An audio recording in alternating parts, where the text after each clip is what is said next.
दोस्तों बधाई हो। ये बधाई किस लिए? क्योंकि बतौर भारतीय आज हम सबको इस बात पर गर्व होना चाहिए कि आज भारत ने यूनाइटेड किंगडम यानी कि ब्रिटेन को पीछे छोड़ दिया है। वही ब्रिटेन जिसने हम भारतीयों पर 200 से भी अधिक सालों तक राज किया था, और आज यानी कि 2022 मोदी सरकार में हमने ब्रिटेन को इकोनॉमी के मोर्चे पर बुरी तरह पटकनी देते हुए इकोनॉमी वाइज फिर से नंबर 5 हासिल किया है।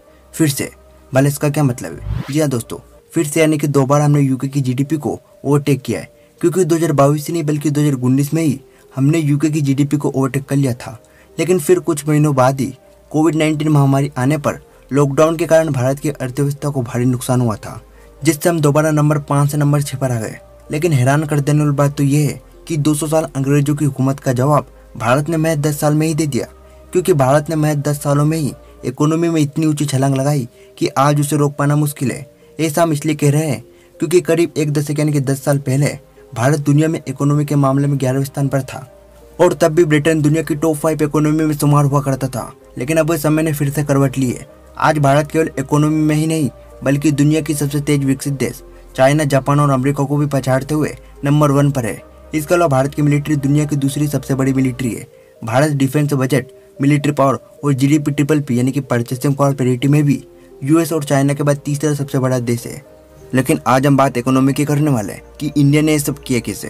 दोस्तों पिछले 75 साल पहले यानी कि 1947 में जब देश आज़ाद हुआ था, तब अंग्रेजों ने देश को शायद इसलिए भी आज़ाद कर दिया था क्योंकि तब उनके पास भारत से लूटने के लिए कुछ भी नहीं बचा था, क्योंकि वो भारत को पहले तोड़ चुके थे। धर्म के नाम पर भारत ने अपने बड़े हिस्से को खो दिया था। इसलिए अंग्रेजों ने भारत को छोड़ जाते हुए सोचा होगा कि अगर हिंदुस्तान भविष्य में हमारा बराबरी करता है तो वो अपनी गुलामी का बदला जरूर लेगा। इसलिए उसने अखंड भारत को कई खंडों में बांट दिया। यूके के एक बड़े मिनिस्टर जो भूतकाल में ब्रिटेन की पीएम भी रह चुके हैं, नाम है उनका विंस्टन चर्चिल। इन्होंने इंडिया के बारे में क्या कहा था कि अगर भारत को आज़ादी मिल गई ना तो ये इंडियन खुद को रूल नहीं कर पाएंगे, और कई अभद्र शब्दों को इस्तेमाल करते हुए बहुत ही नेगेटिव बात की थी अगेंस्ट इंडिया कि इंडिया कभी सर्वाइव ही नहीं कर पाएगा। लेकिन इन अंग्रेजों ने ये कभी भी नहीं सोचा होगा कि उनकी कॉलोनी जिस पर उन्होंने इतने सालों तक राज किया था, वही देश उसे शिकार बनाकर टॉप 5 लीडिंग इकोनॉमी में नाम बनाएगा। और आज भारत की ये अचीवमेंट इसलिए भी खास हो जाती है क्योंकि आज पूरी दुनिया में कोरोना और उसके बाद आई मंदी का जबरदस्त माहौल बना हुआ है, और आज दुनिया की सबसे बड़ी अर्थव्यवस्थाएं भी सांस नहीं ले पा रही और मंदी के कारण हाँप रही है। लेकिन ऐसे में भी भारत विकास के रथ पर सवार है।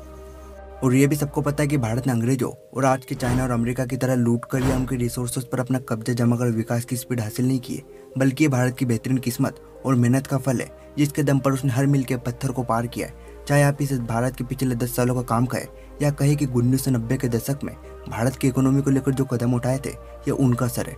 आज भारत की विदेशी मुद्रा भंडार बढ़ा हुआ है, जो कि किसी भी देश की ग्लोबल डोमिनेंस के लिए बहुत ही जरूरी हो जाता है। अब हमने ये तो जान लिया कि भारत ने 10 सालों में सिर्फ इटली, फ्रांस या यूके जैसे देशों से ही नहीं बल्कि आने वाले अगले 10 सालों में तो जापान और जर्मनी की इकोनॉमी को भी आसानी से ओवरटेक कर लेगा।